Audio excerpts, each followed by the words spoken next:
కర్రీలా తినొచ్చు, లేదంటే స్నాక్స్గా కూడా తినేయచ్చు.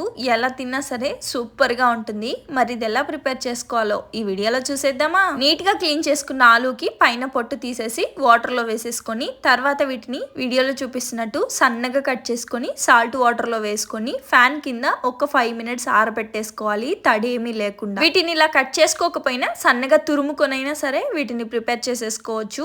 బంగాళదుంపలు ఇలా నీట్గా ఆరిపోయిన తర్వాత ఆయిల్ ని బాగా హీట్ చేసుకొని ఇప్పుడు ఆయిల్ లో ఈ బంగాళదుంప ముక్కలన్నీ కూడా వేసేసుకొని మధ్య మధ్యలో కలుపుకుంటూ ఇలా మంచి కలర్ వచ్చే వరకు వీటిని ఫ్రై చేసేసుకోవాలి. ఇప్పుడు వేరొక పాన్ లో ఆయిల్ వేడైన తర్వాత పోపు దినుసులు, వెల్లుల్లి రెమ్మల్ని కచ్చా పచ్చ దంచేసుకోండి. ఎక్కువ వేసుకోండి, టేస్ట్ బాగుంటుంది. అలాగే కరివేపాకు, ఎండుమిర్చి కూడా వేసి అవి ఫ్రై అయ్యాక ఉప్పు, పసుపు, కారం వేసేసుకొని ఒక్క నిమిషం అలా మిక్స్ చేసుకోగానే స్టవ్ ఆఫ్ చేసేసుకొని బంగాళదుంపల్ని వేసేసుకొని మొత్తం ఇలా బాగా కలిపేసుకున్నాము అంటే ఎంతో టేస్టీగా ఉండే బంగాళదుంప ఫ్రై అయితే రెడీ.